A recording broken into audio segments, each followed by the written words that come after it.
जो स्वामी श्री नरोत्तम शास्त्री जी के मुखारविंद से जो आप कथा श्रवण कर रहे हैं, यही है पहली भक्ति। प्रथम भगति संतन कर संग श्रवणम, कथा श्रवण करना पहली भक्ति है। पर दूसरी भक्ति क्या है?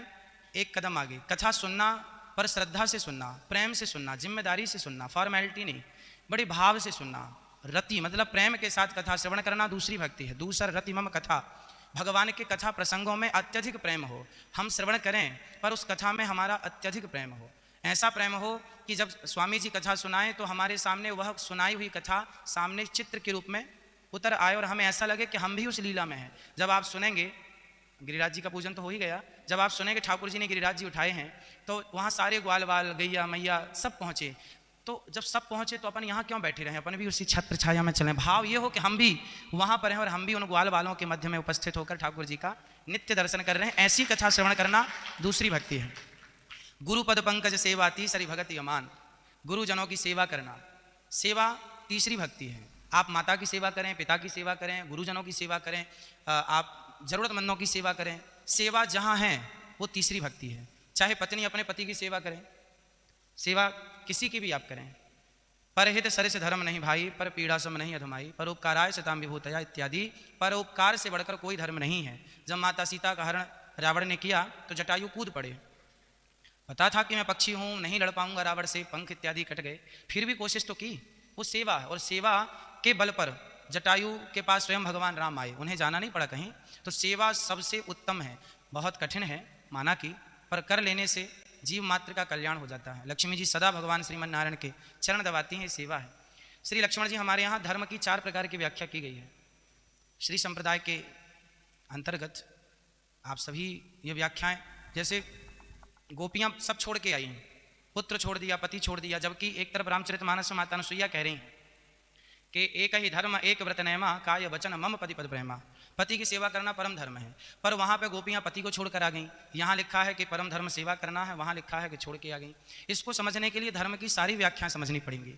हमारे गुरुजी ने कहा कि धर्म 4 प्रकार का होता है, धर्म की व्याख्या 4 प्रकार की होती है, धर्म तो एक ही है। वो व्याख्या यह है कि सबसे श्रेष्ठ धर्म कौन सा है, वहां तक पहुंचेंगे तो गोपियों की बात समझ में आ जाएगी। एक धर्म होता है सामान्य धर्म, जिस धर्म का पालन भगवान श्री राम ने किया। सामान्य धर्म, माता पिता की सेवा, मातृदेवो भव, पितृदेवो भव, अतिथि देवो भव, आचार्य देवो भव, गुरुजनों की सेवा, सब। तो राम जी ने जो धर्म का पालन किया वह सामान्य धर्म है। राम जी से श्रेष्ठ धर्म का पालन श्री लक्ष्मण जी ने किया, विशेष धर्म। राम जी, अच्छा आप बताइए, लक्ष्मण जी राम जी की बात मानते थे कि नहीं? हाँ या ना? नहीं मानते थे। राम जी ने कहा अयोध्या में रहो, हमारे साथ मत चलो। नहीं चलेंगे आपके साथ। राम जी ने कहा गुस्सा मत करो, भरत जी आ रहे हैं। ऐसा नहीं है जैसा आप सोच रहे हैं, चित्रकूट के प्रसंग में बड़ा गुस्सा किया लक्ष्मण जी ने, भरत जी के ऊपर आ गया। राम जी ने कहा शांत रहो, फिर आकाशवाणी इत्यादि हुई, आप सब जानते हैं। तो लक्ष्मण जी बात नहीं मानते राम जी की। कौन सी बात? ऐसा नहीं मानते, मानते हैं। कौन सी बात? यदि अभी यहाँ पर आध्यात्म पीठ में अभी भगवान प्रकट हो जाएं, फॉर एग्जाम्पल माना कि भगवान प्रकट हो जाएं और भगवान कहें कि आप सब लोग हमारा नाम लेना छोड़ दो, हमारी कथा सुनना छोड़ दो, तो क्या आप लोग भगवान की बात मानेंगे?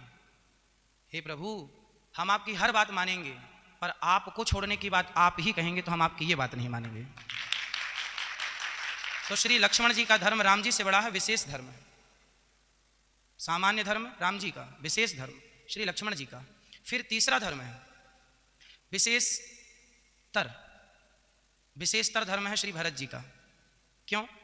क्योंकि भरत जी राम जी को भी मानते हैं। अपार भक्ति के आचार्य श्री भरत जी ही हैं और वो राम जी को मानते हैं, राम जी की सेवा भी करते हैं और राम जी की बात भी मानते हैं। राम जी ने कहा चाहो आप रहो, हम 14 साल, भरत जी ने कहा हम रह लेते हैं आपके बदले। नहीं, कोई बात स्वीकार नहीं होगी, आप जाइए। यदि हम वापस चले गए तो मरे हुए पिता को क्या मुंह दिखाएंगे कि बाप मर गया तो तुम छोड़ के आ गए, इसलिए आपको जाना पड़ेगा।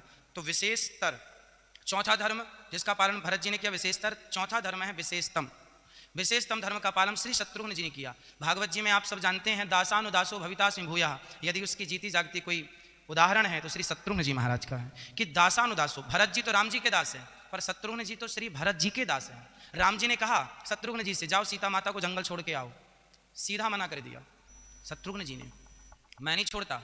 यदि भरत जी कहेंगे तो छोड़ूंगा, मैं उनका दास हूँ, मैं आपका दास नहीं हूँ, मैं उनका दासानुदासो भवितास्मि भूयः, मैं दासों का दास हूँ। तो लक्ष्मण जी ने बाद में ये कहा है, जब लक्ष्मण जी छोड़ के आए, लक्ष्मण जी छोड़ने गए तो रो करके कहा शत्रुघ्न जी तुम श्रेष्ठ हो, कम से कम तुमसे अपराध तो नहीं हुआ जो अपराध मैंने किया, वो अलग विषय हो जाएगा विस्तार से। पर चौथी धर्म की व्याख्या गुरुचरण कहते हैं कि श्री शत्रुघ्न जी का धर्म, शत्रुघ्न जी के विचार, जो सेवा भाव था, चुप, कहीं बोले ही नहीं, कहीं कहीं चर्चा है बोलने की, चुपचाप सिर्फ सेवा से मतलब है। तो ये सेवा है, गुरुपद पंकज सेवा, तीसरी भगति अमान, चौथी भगति मम गुण गण, करहि कपट तजि गान। निष्कपट भाव से भगवान का गुणगान करना, जरा भी कपट ना हो। आज गलतियां कहाँ होती हैं कि हम भगवान के चरणों में कपट कर लेते हैं। कपट, यदि निष्कपट, भगवान कहते हैं निर्मल मन जन सो मोहि पावा, मोहि कपट छल छिद्र न भावा। यदि कपट चला गया तो सब चला गया। हम और आप बुरे नहीं होते, हमारे अंदर की बुराइयां हमें बुरा बना देती हैं। कपट ना आए। पांचवी भक्ति क्या है? मंत्र जाप मम दृढ़ विश्वासा, पंचम भजन सुवेद प्रकाशा। भगवान का नाम तो सब जप रहे हैं, परंतु विश्वास कैसा? राम राम सब कोई कहे, दशरथ कहे न कोई, एक बार दशरथ कहे सो कोटि यज्ञ फल होए। ये दशरथ मीन्स 10 इंद्रियों को भगवान में लगाकर फिर भगवान का जो नाम एक बार जप ले तो एक नाम ही कल्याणकारी हो। मंत्र जाप मम दृढ़ विश्वासा, पंचम भजन सुवेद प्रकाशा, सठ दम शील विरत बहु कर्मा। कर्म बहुत करिए पर निरत निरंतर सज्जन धर्मा। हम सज्जनता ना छोड़ें। गुरुचरण कहते हैं कि दुष्ट जब अपनी दुष्टता नहीं छोड़ता तो सज्जन को अपनी सज्जनता। भरी सभा में दक्ष प्रजापति ने भगवान शिव का खूब अपमान किया, पर भगवान शंकर ने उस अपमान का कोई उत्तर नहीं दिया, चुप रहे। क्यों? क्योंकि यही श्रेष्ठ लोगों की पहचान है। वह हर समय हर जगह वह उत्तर नहीं देते। भगवान शंकर चुप रह गए। चुप रहना ठीक है। भगवान शंकर कहते हैं कि जब दुष्टता ये नहीं छोड़ते, कुत्ता हमें काटेगा तो हम थोड़ी कुत्ते को काट लेंगे। दुष्ट आदमी दुष्टता नहीं छोड़ता तो सज्जन को कतई अपनी सज्जनता का परित्याग नहीं करना चाहिए। ये भक्ति है। छठवीं, सातम सम मोहिमय जग देखा, मेरे मैं सब जग ने, सी राम मैं सब जग जानी, सर्वम खल विदम ब्रह्म, निज प्रभु मैं देखहीं जगत के ही सन करहीं विरोध। सब में भगवान है, सब में ईश्वर का दर्शन करना सातवीं भक्ति है। पर उससे बड़ी सब में मेरा दर्शन करते हुए संतों में विशेष रूप से मुझे देखो। मोते अधिक संत कर लेखा, 8 जथा लाभ संतोषा। संतोष रखना जितना ईश्वर ने दिया। राम इतना दीजिए जा मैं कुटुंब समाए, मैं भी भूखा ना रहूं साधु न भूखा जाए। जितना है बहुत है। हम लोग कहते हैं हमारे पास ये नहीं है वो नहीं है। हमारे पास जितना है औरों के पास उतना नहीं है। बताइए आपके पास सबसे कीमती चीज क्या है? आप लोग बताइए। जितने भक्त यहाँ स्वामी जी की कथा श्रवण करने आए हैं, आप बहुत भाग्यशाली हैं कि ऐसे महान विभूति से कथा सुन रहे हैं। परम विद्वान हैं आप श्री, जो आपको कथा सुना रहे हैं 7 दिन तक। अद्भुत, परम विद्वान, परम श्रेष्ठ, भागवत जी के मर्मज्ञ। प्रत्येक श्लोक का विशेष अर्थ है आपके पास, विशेष ज्ञान है आपके पास, व्याकरण इत्यादि पूर्ण ज्ञान, कोई प्रकार की कमी नहीं है आप श्री के अंदर। इतने विद्वान हैं पर बड़े सहज और बड़े सरल रहते हैं। बताइए क्या पूछा हमने आपसे? हाँ, चलो हम फिर पूछ लेते हैं। हाँ, बताइए सबसे मूल्यवान क्या है आपके पास? हम कहते हैं हमारे पास ये नहीं है, हमारे पास वो नहीं है। भगवान ने किसी को गरीब बनाया ही नहीं है। बताओ आपके पास वो कौन सी चीज है जो आपके पास है तो आप बड़े भाग्यशाली हैं। क्या?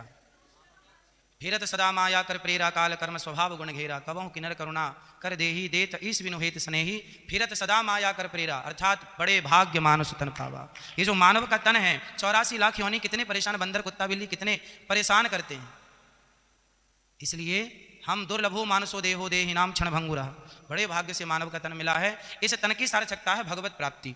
यदि भगवान को पा लिया तब तो सब ठीक है, और भगवान को नहीं पाया तो जीवन बेकार है। ट्रेन चलती है ना, ट्रैक पर, पटरी पर चलती है, पर स्टेशन पहुंचने के पहले ना वो उस पटरी को छोड़ देती है जिस पर चलकर आई है। हाँ या ना? छोड़ देती है। स्टेशन में पहुंचने के लिए उसे उस ट्रैक को छोड़ना पड़ता है जिस ट्रैक से वो लंबी दूरी तय करके आई है, और वो प्लेटफॉर्म वाले ट्रैक पर ट्रेन कन्वर्ट हो जाती है, यहाँ से उतर के इसमें आ जाती है। हाँ या ना? सारी जिंदगी पत्नी से प्यार करो, पुत्र से प्यार करो, परिवार से प्यार करो, जिम्मेदारियां पूरी करो, पर जब किनारा आ गया, बुढ़ापा आ गया, समझ आ गई कि अब चलना है तो ट्रैक चेंज कर देना चाहिए, तब किनारा मिलेगा। यदि सही स्टेशन पर लगना है, भगवत कृपा के स्टेशन तक पहुंचना है, तो ट्रैक, आप पत्नी वाले ट्रैक पे चलते रहेंगे तो पुनरपि जननम पुनरपि मरणम। भरत जी ने मृग का चिंतन किया, भरत जी मृग बन के आए, वो ट्रैक चेंज ही नहीं कर पाए ना। परिवार छोड़ के आए थे, मृग में उलझ गए।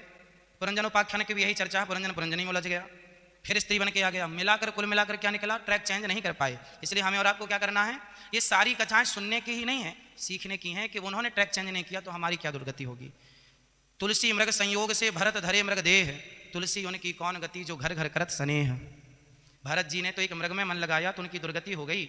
हम लोगों ने तो ना जाने कहाँ कहाँ मन लगा रखा।